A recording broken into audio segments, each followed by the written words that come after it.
Hi hello this is Shweta. Welcome back to ఈ తరం కథలు. ప్లీజ్ ముందుగా వీడియోకి ఒక చిన్న లైక్ చేసి హైప్ అనే ఆప్షన్ మీద క్లిక్ చేసి మీ పాయింట్స్ని యాడ్ చేయండి. అలాగే రేపు మార్నింగ్ కొత్త సిరీస్ స్టార్ట్ అవ్వబోతుంది. సిరీస్ నేమ్ వచ్చి అభి సిరి విత్ లవ్. ఈ సిరీస్ని రేపు మార్నింగ్ స్టార్ట్ చేయబోతున్నాను. మీ అందరి సపోర్ట్ ఇలాగే ఉంటుందని అనుకుంటున్నాను. ఇక ఈరోజు నేను మీకు వినిపించబోయే కథ మిస్టర్ యాటిట్యూడ్ అగస్త్య ముగింపు. ఈ ఫీలింగ్ బాగుంది అక్షిత అంటూ బంపు మీద నుంచి చెయ్యి తీయట్లేదు అగస్త్య.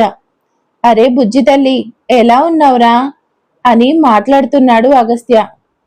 అది చూసి నవ్వుకుంటుంది అక్షిత. ఏంటి అమ్మాయి అని ఫిక్స్ అయిపోయావా? అవును, ఆర్యకి బాబు పుట్టాడు కాబట్టి నాకు అమ్మాయి కావలసిందే. అమ్మ కూడా పాప కోసం వెయిట్ చేస్తుంది. ఎవరైనా ఇంటికి వారసుడు కావాలి అనుకుంటారు. నువ్వేంటి అమ్మాయిని అడుగుతున్నావు? ఈ రోజుల్లో ఎవరైనా ఒకటే అక్షిత. నాకైతే పాప కావాలి. నిజంగా నాకు చిన్నప్పటి నుంచి చెల్లెళ్ళు లేరు. కనీసం కూతురైనా ఉండాలి కదా. ఇంటికి మహారాణి త్వరలోనే వస్తుంది. నాకు నీకు యువరాణి. మనం చెప్పేది పాపకి అర్థమవుతుందా? అర్థమవుతుంది అగస్త్య. ఎందుకంటే కావాలంటే చూడు, కడుపుతో ఉన్నప్పుడు మంచి మాటలు వినాలి, మంచి ఆలోచనలు చేయాలి, మంచి పుస్తకాలు చదవాలి, మంచి సంగీతం వినాలి అంటూ పెద్దవాళ్ళు చెబుతూ ఉంటారు. అలా మంచి ఆలోచనలు చేయడం వల్ల బేబీ హెల్దీగా ఉంటుంది. సరే ఇక పడుకో అంటాడు. అక్షిత పడుకుంటుంది. అగస్త్య తన బంపు మీద తనకి ప్రెషర్ తగలకుండా ఫేస్ ని అలా ఆనించి పాప కదలికలు ఫీల్ ఎంజాయ్ చేస్తున్నాడు. ఆ ఫీలింగ్ నచ్చింది అగస్త్యకి. ప్రతి మగాడు తండ్రి అయ్యేటప్పుడు ఇలాగే ఫీల్ అవుతాడు కదా. బుజ్జి తల్లి అని ఏదో చెప్తూ ఉంటే అన్ని రోజు ముచ్చట్లు ఒకేసారి చెప్పుకుంటే ఎలాగా? కొంచెం దాచిపెట్టుకో అంటుంది అక్షిత. నీకు జలసీ కదా, నీతో మాట్లాడకుండా పాపతో కబుర్లు చెప్తున్నానని. అయ్యో అగస్త్య, తను మన బేబీ మీద జలసేంటి? నువ్వు నిద్రపో, నేను ఆ పాపతో మాట్లాడుకోవాలి అంటాడు. అబ్బో, ఏం మాట్లాడుకోవాలి? అది సీక్రెట్, ఏది చెప్పకూడదు. నువ్వు కళ్ళు మూసుకో అంటాడు. అక్షిత కళ్ళు మూసుకొని మెల్లిగా నిద్రలోకి జారుకుంది. పాపతో మాట్లాడడం, ఈ టచ్ ఫీల్ అవ్వడం అగస్త్యకి బాగా నచ్చింది. ఎందుకు ఆ ఫీలింగ్ కొత్తగా ఉంది. బుజ్జి తల్లి, ఇక పడుకో, రేపు మాట్లాడుకుందాం, రెస్ట్ తీసుకో అంటాడు. ఇకప్పుడు కూడా బేబీ టచ్ ఫీల్ అవుతాడు అగస్త్య. అరే బుజ్జి తల్లి, ఇప్పటి నుంచి నేను చెప్పింది వింటున్నావా? ఎంతైనా నువ్వు నేను ఒకటే కదా అంటాడు. మళ్ళీ టచ్ ఫీల్ అవుతాడు అగస్త్య. నవ్వుకుంటూ ఇక పడుకో అమ్మా అని బేబీకి చెప్పి అక్షిత పక్కన పడుకుంటాడు అగస్త్య. ఒక పాపకి జన్మనివ్వడం అంటే ఆడవాళ్లు మరో జన్మ ఎత్తినట్టే కదా. డెలివరీ టైంలో నీకు ఎలాంటి కాంప్లికేషన్ రాకూడదురా అంటూ తన తల నిమురుతూ చెప్పాడు.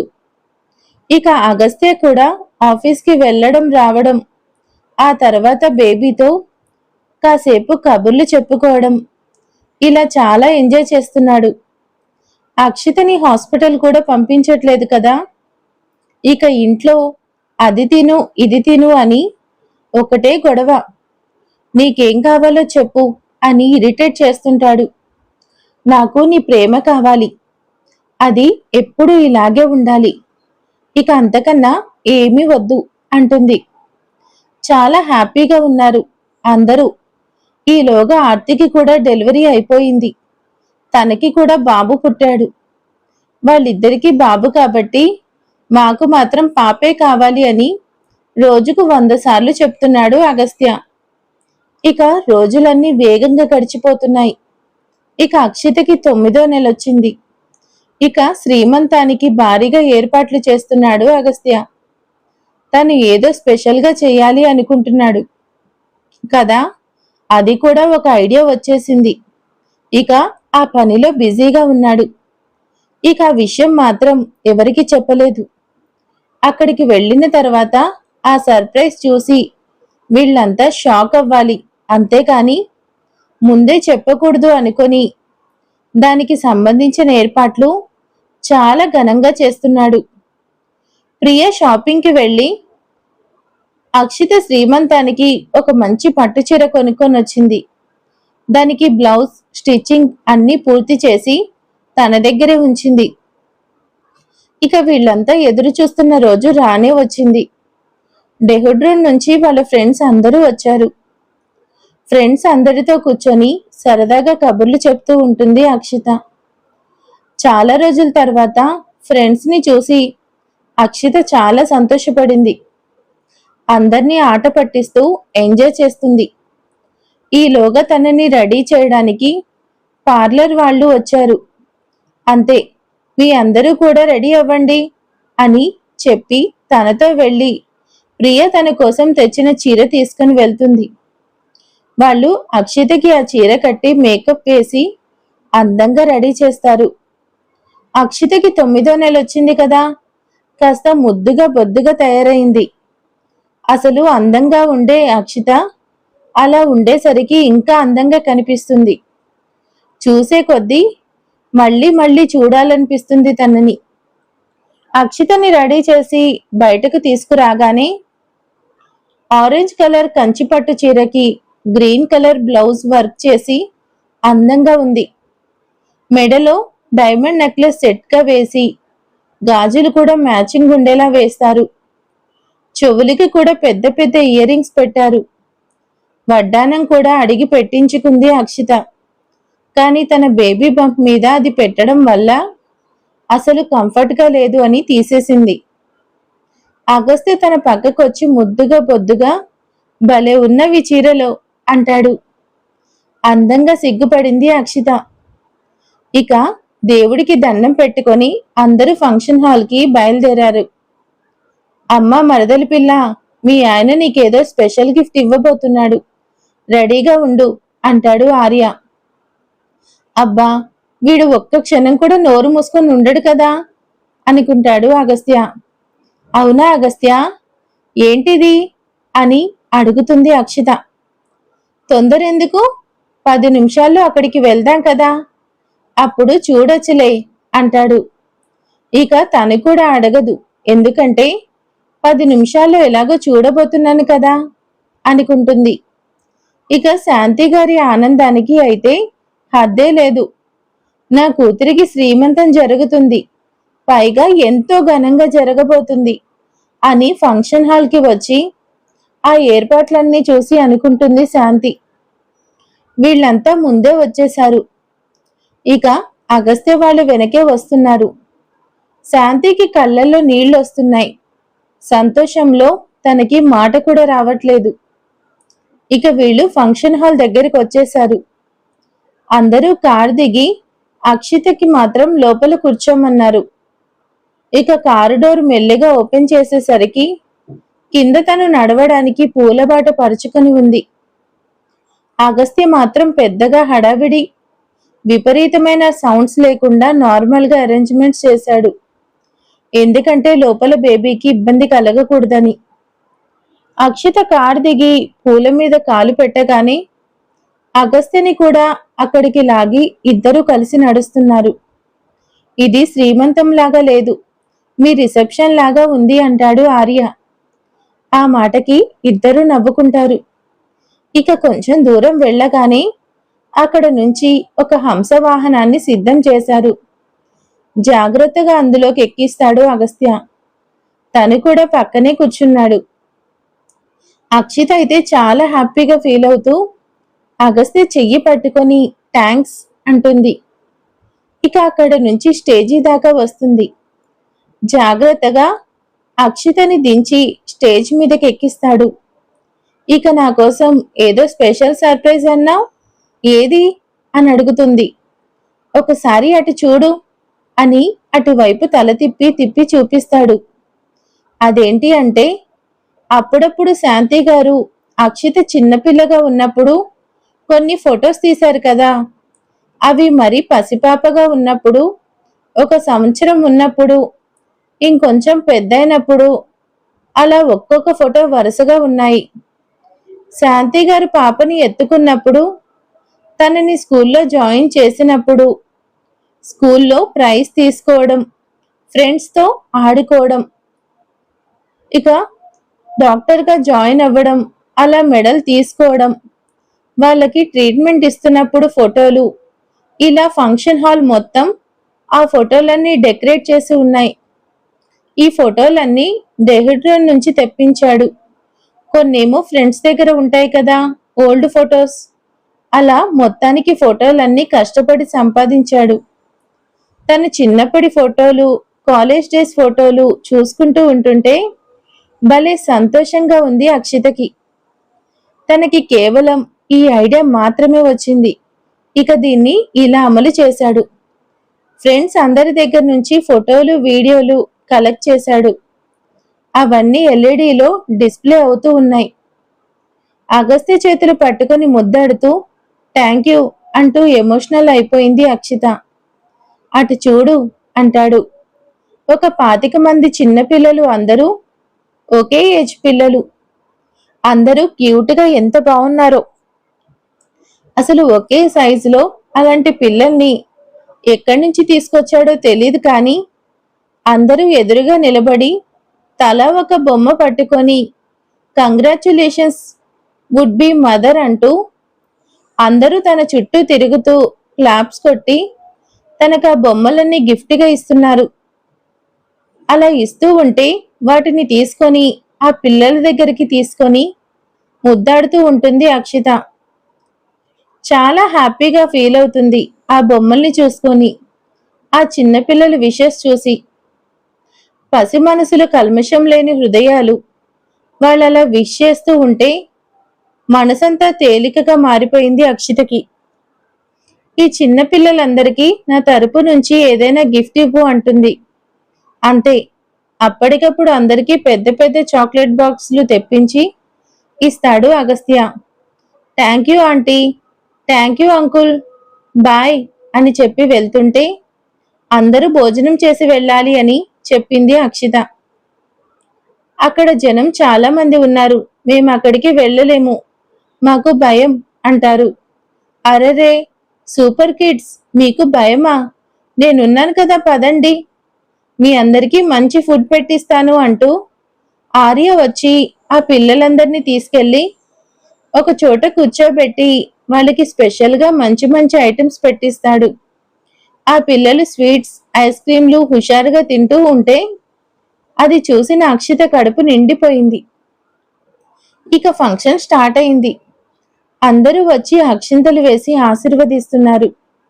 శాంతి గారు రాను అంటే అగస్త్య బలవంతంగా తనని స్టేజి మీదకి తీసుకువెళ్ళి అక్షింతలు వేయిస్తాడు, ఆశీర్వాదం ఇప్పిస్తాడు. మీరు కన్న తల్లి, ఏ పిల్లలకైనా కన్న తల్లి ఆశీర్వాదం కన్నా ఇంకేం కావాలి ఆంటీ అని చెప్పి చేయిస్తాడు. ఇక ఫ్యామిలీ మెంబర్స్ అందరూ గాజులు వేయడం అయిపోగానే చివరిగా అగస్త్యని కూడా పిలుస్తారు. తను తన చేతికి గాజులు వేసి గంధం కూడా బుగ్గలకి రాసి బొట్టు పెట్టి అక్షింతలు వేసి ఆశీర్వదిస్తాడు. అలాగే తనని దగ్గరికి తీసుకొని నుదిటి మీద ముద్దు పెడతాడు. ఎంతో ఘనంగా జరిగింది శ్రీమంతం ఫంక్షన్. నువ్వు కోరుకున్నట్టుగా ఘనంగా చేశారా, లేకపోతే నువ్వు ఊహించిన కన్నా తక్కువగా చేశామా? నీ ఎక్స్ప్రెషన్కి అందుకున్నానా అని అడుగుతాడు అగస్త్య. నేను కోరుకున్న దానికంటే 100 రెట్లు హ్యాపీనెస్ ఇచ్చావంటూ తనని హత్తుకుంటుంది అక్షిత. ఆర్య అక్కడికి వచ్చి ఇక చాలే కానీ పదండి, అందరం లంచ్ చేద్దామంటాడు. అక్షితని చేయి పట్టుకుని మరీ తీసుకొచ్చి కుర్చీలో కూర్చోబెడతాడు. తనకిదంతా చూసిన సంతోషంలో ఆకలి వేయడం లేదు. ఏదో లైట్గా తింది. ఫ్రెండ్స్ అందరూ కూడా భలే ఆశ్చర్యపోతారు. శ్రీమంతం ఫంక్షన్ ఇంత గ్రాండ్గా జరిపిస్తారా అని ఆశ్చర్యంగా చూశారు, అభినందించారు. ఇక ఫంక్షన్ అయిపోయింది. ఇక్కడ పనులన్నీ నేను చూసుకుంటాను కానీ అక్షితని తీసుకొని నువ్వింటికి వెళ్ళు అంటాడు ఆర్య. ఓకేరా, థ్యాంక్ యూ అంటూ అందరూ కలిసి బయలుదేరారు. మేనేజర్ని, తన ఫ్రెండ్స్ని అందరినీ అక్కడ ఉంచి మొత్తానికి పనులన్నీ పూర్తి చేస్తున్నాడు. ఇక ఇంటి దగ్గరికి రాగానే అక్షితని అక్కడే ఉంచి దిష్టి తీసి మరీ లోపలికి తీసుకొస్తారు. ఏంటి బామ్మ, అక్షిత చూసావా ఎంత అందంగా ఉందో ఇవాళ? అందరి కళ్ళు దాని మీదే ఉన్నాయి. ఎంత దిష్టి తగిలుంటుందో. ఇవన్నీ తెలియదులే పోరా అని మనవణ్ణి విసుక్కుంటూ అక్షితని లోపలికి తీసుకొస్తుంది. ఇక వెళ్ళి ఆ చీర మార్చుకోమ్మా అని చెప్పగానే లోపలికి వెళ్ళి అక్షిత బేబీ బంప్తో అలా పట్టు చీరలో అందంగా తనను తాను చూసుకుని మురిసిపోతుంది. నా అక్షిత, నా వైఫ్ బావుందా అని అడుగుతాడు. నిజంగా నీ వైఫ్ చాలా బాగుంది. థ్యాంక్ యూ అగస్త్య, నేను అస్సలు ఊహించలేదు నాకు ఇంత హ్యాపీనెస్ ఇస్తావని. ఇక పొగిడింది చాలే కానీ కాస్త రెస్ట్ తీసుకో అంటూ నగలన్నీ తీస్తూ ఉంటాడు అగస్త్య. అక్షిత కూడా హెల్ప్ చేసి మొత్తానికి అన్ని ఒక బాక్స్లో సర్ది నేను బయటకు వెళ్తాను, చీర మార్చుకో అంటాడు. లేదు, హాట్ వాటర్తో కాస్త ఫ్రెష్ అయ్యి వచ్చి నైటీ వేసుకుని పడుకోవాలి, బాగా అలిసిపోయాను అంటుంది. సరే పడుకో. అక్షిత చెప్పినట్టుగానే హాట్ వాటర్తో స్నానం చేసి వచ్చి హాయిగా పడుకుంటుంది. ఇక తను బాగా అలసిపోయిందని ఎవరూ తనని డిస్టర్బ్ చెయ్యరు. అర్ధరాత్రి పూట అగస్త్య మాత్రం వాళ్ళ బేబీతో కబుర్లు చెప్పుకుంటూ ఉంటాడు. అప్పటికి కూడా అక్షితకి అస్సలు మెలకువ రాదు. ఇక తెల్లవారిన తర్వాత లేచి నెమ్మదిగా ఫ్రెష్ అయి బయటకు వచ్చి అతి కష్టంగా బ్రేక్ఫాస్ట్ చేస్తూ ఉంటే ఫ్రెండ్స్ అందరూ ఇక మేం బయలుదేరుతాము అంటారు. పదే పదే ఇక్కడికి రారు కదా, నా కోసం ఇంత దూరం వచ్చారు, ఎలాగో వచ్చారు కాబట్టి ఒక 4 రోజులు ఉండొచ్చు కదా అంటుంది అక్షిత. లేదు అక్షిత, కాస్త బిజీగా ఉన్నాము, చాలా పనులుంటాయి, నీకు తెలుసు కదా, అందుకే నేను బయలుదేరుతాంలే అంటారు. మళ్ళీ ఎప్పుడొస్తారు హైదరాబాద్కి? కనీసం కొన్ని ప్లేసెస్ అయినా చూసి వెళ్ళొచ్చు కదా. ఓకేలే అనుకొని ఫ్రెండ్స్ అంతా ఊరు చూడ్డానికి వెళ్లారు. తోడుగా భాషానిచ్చి పంపించాడు అగస్త్య. ఇకంతా చూడాలనే ఉద్దేశంతో అక్షిత చెప్పినట్టే 4 రోజులుండి ఊరంతా చూసి వాళ్ళందరూ శాంతి గారి ఇంట్లో కూడా ఒకరోజు ఉండి తర్వాత డెహ్రాడూన్ వెళ్లిపోయారు. ఒకానొక శుభముహూర్తంలో అక్షితకి సిజరీన్ చేసి బేబీని బయటకు తీశారు. పాపని చూడగానే అగస్త్య సంతోషం మామూలుగా లేదు. పాపని ఫస్ట్ ఎత్తుకుంది మాత్రం సాహితీ గారు కావచ్చు కానీ పాప రౌండ్గా ఫేస్తో చక్రాల్లాంటి కళ్ళతో భలే ముద్దుగా ఉంది. చిట్టి చిట్టి పాదాలు, చిన్ని చేతులు, 2 అరచేతుల్లో పట్టే అంత ఉన్నా ఆ పాపని చూడగానే పరవశించిపోయాడు అగస్త్య. అచ్చం అగస్త్య నోట్లో నుంచి ఊడిపడినట్టే ఉంది. ఒరే మనవడా, ఆడపిల్లలకి తండ్రి పోలికలొస్తే అదృష్టం అంటారు, నీ బిడ్డ చాలా అదృష్టవంతురాలు అంటుంది రేణుకాదేవి. నిజంగా పాప చాలా క్యూట్గా ఉంది అంటూ పాపని ముద్దాడుతాడు అగస్త్య. ఇక ఆర్య, ప్రియ కూడా పాపని ఎత్తుకొని ఎంత బాగుందో, ఎంత క్యూట్గా ఉందో అని మొటికలు విరుస్తూ ఉంటారు. అరే నాన్న, నీకు చెల్లి పుట్టింది చూడు అని బాబుకి చూపిస్తారు. వాడు కూడా ఆ పాపని చూసి కేరింతలు కొడుతుంటాడు. ఇక అన్న కొడుకుని ఎత్తుకుంటే తమ్ముడు కూతుర్ని ఎత్తుకుని మురుసుకుపోతుంటారు. డాక్టర్, నా వైఫ్ ఎలా ఉంది అని అడుగుతాడు అగస్త్య. ఏరా, ఇప్పటిదాకా కూతురుతో ఆడుకొని లాస్ట్లో మీకు అక్షిత గుర్తొచ్చిందా? తనకి చెప్తానులే ఉండు అని ఆ టైంలో కూడా ఆట పట్టిస్తూ ఉంటాడు ఆర్య. ఏ పోరా, ఆ మాటలు విన్న సిస్టర్ నవ్వుకొని బానే ఉంది, ఒక అరగంట తర్వాత మీరొచ్చి చూడొచ్చు అని చెప్పి వెళ్ళిపోయింది. మనవరాలు బంగారు బొమ్మలా ఉంది. ఇక సాహితీ గారైతే నాకు కూతురు లేదు కాబట్టి మనవరాలు పుట్టింది, తనకు అది కూడా పెట్టాలి, ఇది కొనాలి, ఆ డ్రెస్సులు కొనాలి అంటూ ఏవేవో లెక్కలు వేస్తుంది. ప్రియా నువ్వైతే ఫీల్ అవ్వకు, వీడికి కూడా కొంటాను అంటుంది సాహితి. ఊరుకోండి అత్తయ్య, అబ్బాయిలకు ఏముంటాయి, అమ్మాయిలకైతే బోలెడుంటాయి. ఈ బంగారు తల్లికి మీరొక్కరే కొంటారా ఏంటి, నేను కొననా అని చాలా లైట్ తీసుకుంటుంది ప్రియా. ఇక లోపలికి వెళ్ళి అక్షితని చూడొచ్చు అనడంతో అందరూ లోపలికి వెళ్తారు. అక్షిత అని పిలవడంతో కళ్ళు తెరిచి చూసి నవ్వింది, కానీ నీరసంగా ఉంది. మన పాపని చూడవా అని అడుగుతాడు అగస్త్య. చూపించవా అని నీరసంగా అడగడంతో తనని కొంచెం అడ్జస్ట్ చేసి కూర్చోబెట్టి అప్పుడు పాపని తెచ్చి అక్షిత చేతికిస్తాడు అగస్త్య. పాప భలే క్యూట్గా ఉంది, అంతే గుండెలకు హత్తుకొని ప్రేమగా ముద్దాడింది. థ్యాంక్ యూ, నేను అడిగినందుకు నా పాపని నాకు ఇచ్చావు, ఇది నా ప్రిన్సెస్ అంటాడు అగస్త్య. ఒరేయ్, అది నీ ప్రిన్సెస్ కాదు, అది మన గోయింకా ఫ్యామిలీకి యువరాణి అంటాడు ఆర్య. అవునరా, ఇది నా లిటిల్ ప్రిన్సెస్. అక్షిత ఇప్పుడు నీకు ఎలా ఉంది అని అడుగుతున్నాడు, కానీ బయట అయితే అసలు నీ గురించి ఆలోచన లేదు వాడికి. ఆ పాపని చూసుకోవడమే సరిపోయింది, తనని ముద్దాడమే సరిపోయింది, మమ్మల్ని పట్టుకొని ఇవ్వనివ్వలేదు కూడా. చివరికి మేమే అక్షితకి ఎలా ఉంది అని అడిగాను, కానీ వాడైతే అస్సలు అడగలేదు అంటూ తన మీద కంప్లైంట్ ఇస్తుంటాడు ఆర్య. వీళ్ళ గొడవ గురించి తెలుసు కాబట్టి నవ్వుకుంటుంది అక్షిత. ఇక అక్షిత 2 రోజుల్లో డిశ్చార్జ్ చేసి ఇంటికి పంపిస్తారు. అక్షితని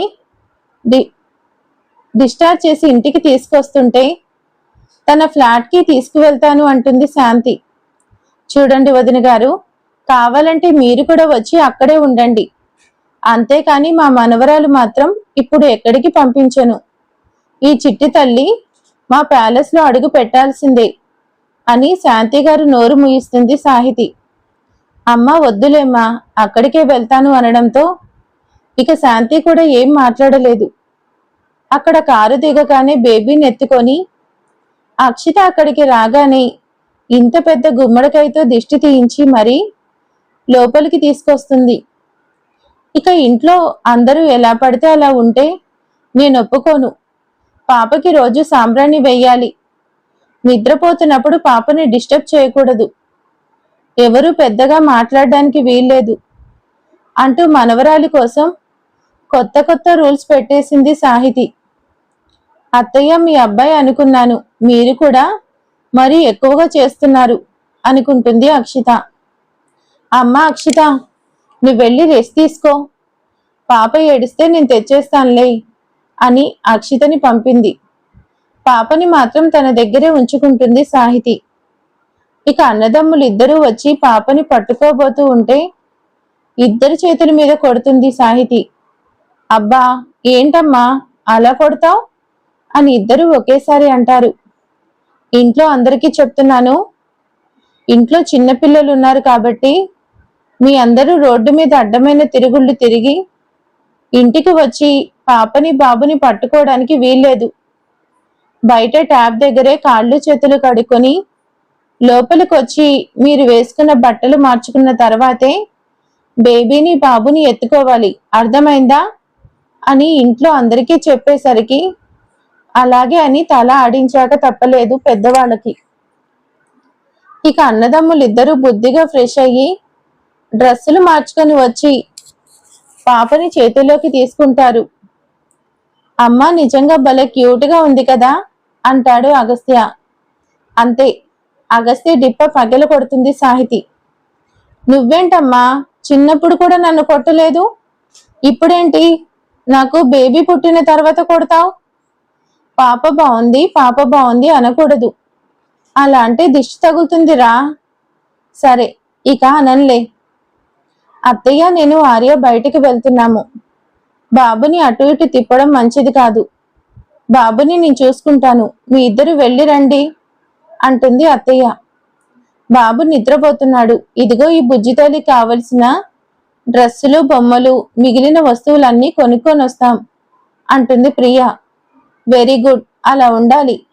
మీ పిల్లలు మా పిల్లలు అని కాకుండా ఇద్దరు కూడా మన పిల్లలు అనుకోండి అని ప్రియని మెచ్చుకొని బయటకు పంపిస్తుంది. ఇక ఆర్య, ప్రియ ఇద్దరు బయటకు వెళ్తారు. పాప భలే అందంగా ఉంది, ఈ డ్రెస్ బాగుంటుంది, ఆ డ్రెస్ బాగుంటుంది అని వీళ్ళిద్దరూ కలిసి ఒక పెద్ద లగేజ్ తీసుకొచ్చేశారు. ఇక వీళ్ళు చూస్తూ ఉండగానే బారసాల ఫంక్షన్ జరిగే రోజు వచ్చేసింది. శ్రీమంతం చాలా గ్రాండ్ గా చేశారు కాబట్టి బారసాల మాత్రం సింపుల్ గా చేయమని చెప్పింది అక్షిత. ఏం మాట్లాడుతున్నావు? చాలా సంవత్సరాల తర్వాత నాకు వారసురాలు పుట్టింది. మా ఇంట్లో ఆడపిల్ల లేదు. ఇప్పుడు పాప పుడితే గ్రాండ్ గా ఫంక్షన్ చేసుకోవద్దు అంటానికి నువ్వెవరు? నేను గ్రాండ్ గానే చేస్తాను అని అక్షిత మాటని పక్కన పడేసి శ్రీమంతం కన్నా ఇంకా గ్రాండ్ గా బారసాల ఫంక్షన్ ఏర్పాటు చేసింది సాహితి. ఈ బుజ్జి తల్లికి చిట్టి లంగా జాకెట్ కూడా కుట్టించింది ప్రియ.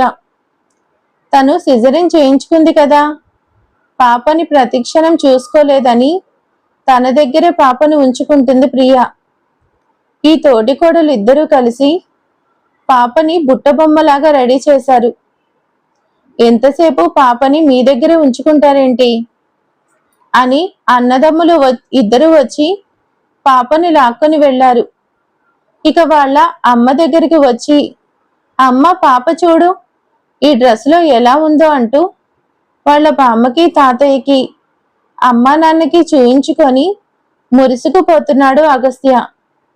పాపకి ఏం పేరో ఆలోచించారు అని అడిగింది సాహితి. అమ్మా, అది నా ప్రిన్సెస్, ఏ పేరైనా నాకు ఓకే. తనకి ఓకే, సరే, పేరు పెట్టే ఛాన్స్ నీకు ఇస్తున్నాను, నీకు నచ్చిన పేరు పెట్టమ్మా అంటాడు అగస్త్య. పేరు నేను సెలెక్ట్ చేయనా అని ఆశగా అడిగింది ప్రియ.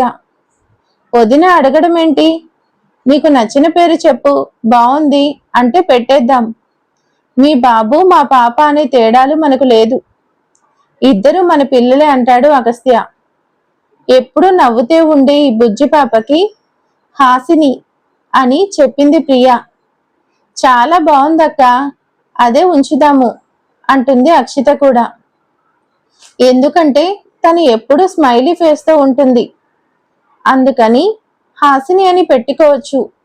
మనం ముద్దుగా మధ్యలో అక్షరం తీసేసి హనీ అని కూడా పిలుచుకోవచ్చు. అలాగే అనుకొని ఫంక్షన్ మొదలైంది. హాసిని అనే పేరు పెట్టేశారు. అక్షిత పక్కన కూర్చొని పాపని ఒడిలోకి పడుకోబెట్టుకొని పేరు అలా చెవిలో చెప్తుంటే ఎందుకో తెలీదు అగస్త్య మనసంతా హాయిగా మారిపోయింది. పసిపిల్లలతో ఉంటే మనసు ఎంత హాయిగా మారిపోతుందా, ఇంత ప్రశాంతంగా ఉంటామా అనిపించింది. ఇక ఫంక్షన్ అయిపోయింది. సంభావన గట్టిగానే ఇచ్చి పంపించారు పంతులు గారికి. ఫంక్షన్ బ్రహ్మాండంగా జరిపించాడు అగస్త్య. ఇక సాహితీ గారైతే నానమ్మ హోదాలో గొప్పగా పలకరించి మర్యాదలు చేసింది. శాంతి గారి కూడా పాపకి బంగారు కానుక తీసుకువస్తే, అత్తయ్య మీరు రోజు ఇక్కడికి వచ్చి మా పాపతో ఆడుకోండి చాలు, ఈ కానుకలు వద్దు అంటూ రిజెక్ట్ చేస్తాడు అగస్త్య.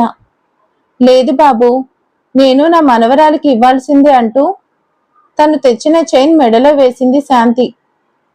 ఇక ఫంక్షన్ పూర్తవగానే పాపని తీసుకుంది ప్రియ. తనకి ఆ లంగా జాకెట్ అన్నీ తీసేసి స్మూత్ గా ఉండే నార్మల్ డ్రెస్ వేసి కాళ్ళకి సాక్సులు కూడా వేసింది.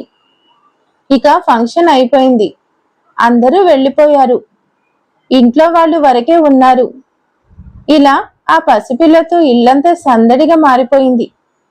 ఏ పని లేకపోయినా వాళ్ళిద్దరితో ఆడుకోవడంతో అందరూ బిజీగా మారిపోయారు. కరుణాకర్ గారు, రేణుక గారు పొద్దున్నే పిల్లలిద్దరినీ కొద్దిసేపు అలా గార్డెన్లో ఆడిస్తారు. ఆ తర్వాత మిస్టర్ గోయంకా, సాహితి గారు పిల్లలిద్దరినీ ఒక రౌండ్ షికారు కారులో తిరిగి వచ్చి అప్పుడు ఆఫీస్కి వెళ్తారు గోయంకా గారు. ఇక పిల్లలకి స్నానం చేయించే టైం అవుతుంది. వాళ్ళకి స్నానాలు చేయించి ఏమైనా ఫుడ్ పెట్టి కొంచెం సేపు పడుకోబెడతారు. ఇక పిల్లలిద్దరూ నిద్ర లేవగానే వాళ్ళ అమ్మా నాన్న పిల్లల్ని ఇద్దరిని మరొక రౌండ్ బయటకు తీసుకెళ్తారు. ఇక ఆర్య అగస్త్య అయితే ఇంటికి రావడం ఆలస్యం. వాళ్ళ అమ్మ చెప్పినట్టుగా ముందు డ్రెస్ మార్చుకోవడం, పిల్లలిద్దరిని తీసుకొని బయటకు వెళ్ళడం, ఇది వీళ్ళ డైలీ రొటీన్ వర్క్ అయిపోయింది.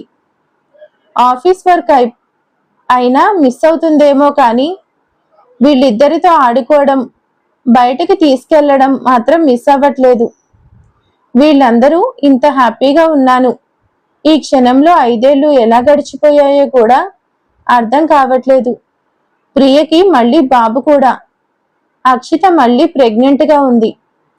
అగస్త్య నిద్రపోతున్నాడు. తన ప్రిన్సెస్ ని మీద పడుకోబెట్టుకొని, పప్పాలే, పెదనాన్న వెయిట్ చేస్తున్నాడు, మనం బయటికి వెళ్దాం అని ముద్దు ముద్దుగా నిద్ర లేపుతూ ఉంది హాసిని. తర్వాత వెళ్దాంలే బంగారం అంటూ చెప్తున్నాడు అగస్త్య. నిద్ర లేచి బయటకు వెళ్ళొచ్చి రెడీ అయ్యి స్కూల్కి వెళ్ళిపోతే, మరి స్కూల్లో ఇచ్చిన హోంవర్క్ ఎప్పుడు చేస్తావు హాసిని అని అడుగుతుంది అక్షిత. నేను చేస్తాను అన్నానమ్మా, డాడీని చేయకపోయినా ఏం పర్వాలేదు, చిన్నప్పుడు నేను కూడా చేయలేదు అని చెప్పారు, పైగా తననే ఫాలో అవ్వమన్నాడు కూడా, అందుకే చేయలేదు అని పప్పీ ఫేస్ పెట్టి చేతులు అటు ఇటు తిప్పుతూ కళ్ళు గుండ్రంగా తిప్పుతూ చెప్తుంది హాసిని. ఆ మాటలు విన్న అగస్త్య ఒక్కసారిగా కళ్ళు తెరిచి లేచి కూర్చున్నాడు. అసలు నీకు బుద్ధుందా? పిల్లలకి ఎవరైనా ఇలా చెప్తారా? హోంవర్క్ తను చెయ్యాలి, లేదంటే నువ్వే చేయించాలి, అలా కాకుండా చేయకపోయినా పర్వాలేదంటున్నావా అంటూ భర్త మీదకి పోట్లాటకి దిగింది అక్షిత.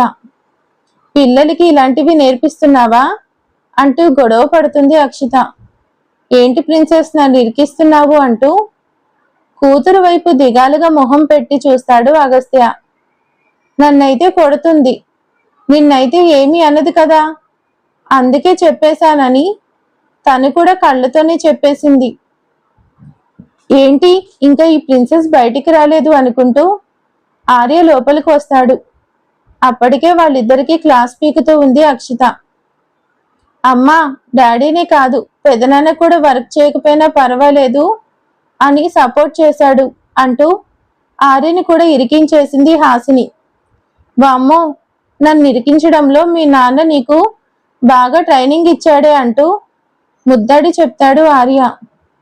వదిలే అక్షిత, తర్వాత వాళ్లే చేస్తారులే, ఇప్పుడైతే తనని బయటికి తీసుకెళ్తున్నాను అంటూ చెప్పేది వినిపించుకోకుండానే పాపని తీసుకుని వెళ్ళిపోయాడు ఆర్య.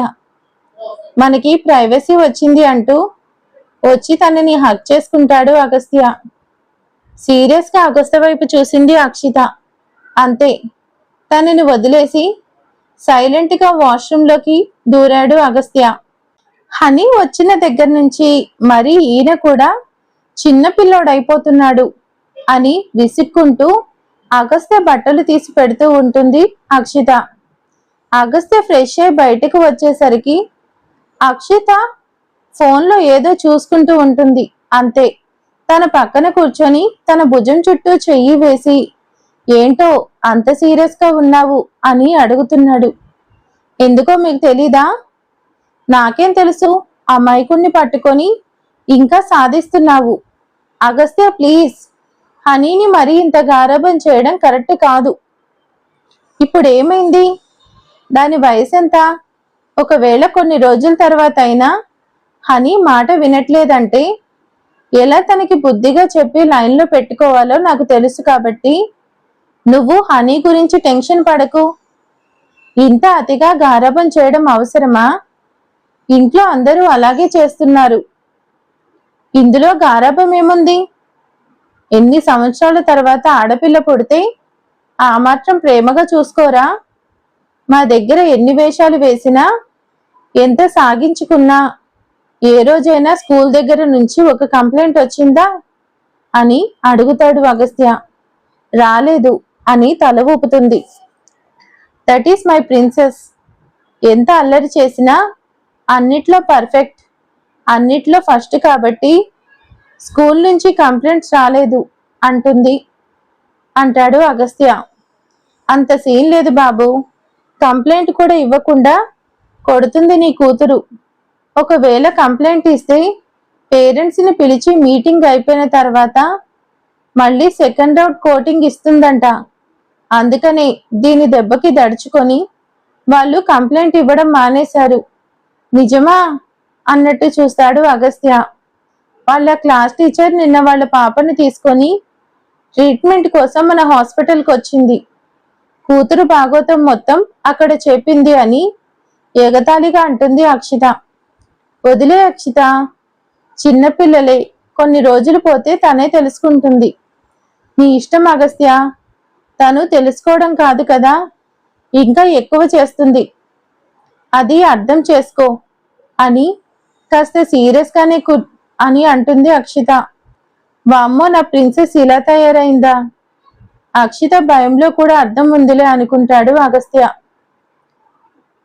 తననేం కదిలించకూడదు అనుకొని తను రెడీ అవుతున్నాడు అగస్త్య. అప్పుడే బయటికి వెళ్ళిన హనీ లోపలికొచ్చింది. డాడీ అనుకుంటూ దగ్గరికి రాబోతుంటే మమ్మీ సీరియస్గా ఉంది, వెళ్ళి ఫ్రెష్ అయ్యిరా అని సైగ చేస్తాడు. తండ్రి సైగలని అర్థం చేసుకొని వెంటనే లోపలికి దూరిపోయింది.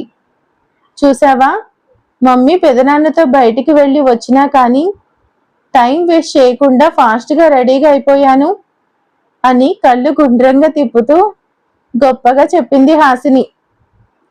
హ్యాండ్స్ రెండు ఫోల్డ్ చేసుకుని, అవునా, మరి వాటి సంగతి ఏంటి అని హోంవర్క్ బుక్స్ చూపించేసరికి తండ్రి కూతురు గతుక్కుమన్నారు. ఏం చేయాలో ఏం చెప్పాలో తెలియక ఒకరి మొహం ఒకరు చూసుకొని పిచ్చి నవ్వు నవ్వుతున్నారు.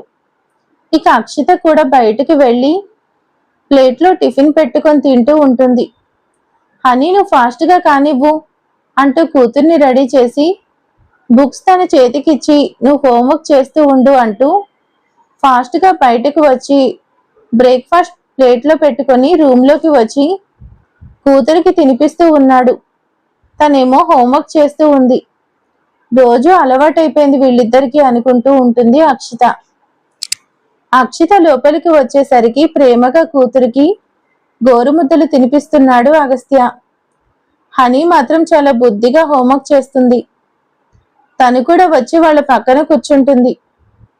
ఇంత టెన్షన్ పడడం ఎందుకు, రాత్రి హోంవర్క్ చేసుకోవచ్చు కదా అమ్మా అంటూ ప్రేమగా అడిగింది అక్షిత. అక్షిత అలా మాట్లాడేసరికి నవ్వుకుంటాడు అగస్త్య. మమ్మీ నువ్వు చెప్పు, నాకు అసలు టైం ఎక్కడుంటుంది. రాగానే ప్రియ పెద్దమ్మ కొంచెం సేపు గార్డెన్లో ఆడిస్తుంది. తర్వాత తాతయ్య వాళ్ళు బయటికి తీసుకెళ్తున్నారు. మరికొంచెం సేపు ఆగిన తర్వాత డాడీ వచ్చి తనతో పాటు బయటికి తీసుకెళ్ళి ఏమైనా ఇప్పిస్తాడు కదా, అప్పుడప్పుడు ముగ్గురం కూడా కలిసి వెళ్తాం కదా. అలా బయటికి వెళ్ళి వచ్చి అలసిపోయి తిని పడుకుంటున్నాను. ఇక హోంవర్క్ చేసే టైం ఏది అని టైం టేబుల్ చెప్తూ ఉంటే ఈ భార్యాభర్తలు ఒకరి మొహం ఒకరు చూసుకుంటారు. అవును బుజ్జి, మీ అమ్మలాగా నువ్వు కూడా బిజీ అయిపోయావు అని నవ్వుతాడు అగస్త్య. ఆ నవ్వులో జత కలుపుతుంది అక్షిత. హనీ కూడా కిలకిలా నవ్వుతూ ఉంటే ఇద్దరు చూస్తున్నారు. హనీ బ్యాడ్ గర్ల్స్ మాత్రమే ఇలా ఈ టైంలో హోంవర్క్ చేస్తారు. గుడ్ గర్ల్స్ అందరూ స్కూల్ నుంచి రాగానే హోంవర్క్ చేసేస్తారు. హోంవర్క్ చేస్తే హ్యాపీగా గొడవ చెయ్యి, అంతేకాని ఇలా పెండింగ్ పెట్టకూడదు. అప్పుడు అందరూ నీకు డిసిప్లిన్ లేదని ఎగతాళి చేస్తారు. మా బుజ్జి కదూ, అర్థం చేసుకో అమ్మా. అక్షిత ఊరుకో, కొన్ని రోజులు పోతే తనే అర్థం చేసుకుంటుందిలే అని అడ్డం పడతాడు అగస్త్య. నా మాట ఎప్పుడు వినరు కదా అని ఏదో మాట్లాడబోయేసరికి పొట్ట మీద చెయ్యి పెట్టి తొందరగా హాస్పిటల్కి తీసుకెళ్ళు అని చెప్పడంతో అప్పటికప్పుడు వెంటనే అక్షితని హాస్పిటల్కి తీసుకెళ్తూ ఉంటే నేను వస్తాను, నేను తమ్ముణ్ణి చూడాల్సిందే అంటూ తనతో పాటు కారు ఎక్కేసింది హనీ. ఇక విషయం తెలుసుకొని ఫ్యామిలీ మెంబర్స్ అందరూ అక్కడికి వచ్చేస్తారు. వీళ్ళందరూ వచ్చేసరికి అక్కడ అక్షితకి డెలివరీ అయిపోయి బాబు పుట్టేశాడు. ఉయ్యాల్లో ఉన్న బాబు దగ్గరికి వెళ్ళి ఎవరు పట్టుకోవద్దు, వీడు మా తమ్ముడు, అని అల్లరి చేస్తూ ఉంటుంది హని. చూడు తల్లి, అలా అనకూడదు.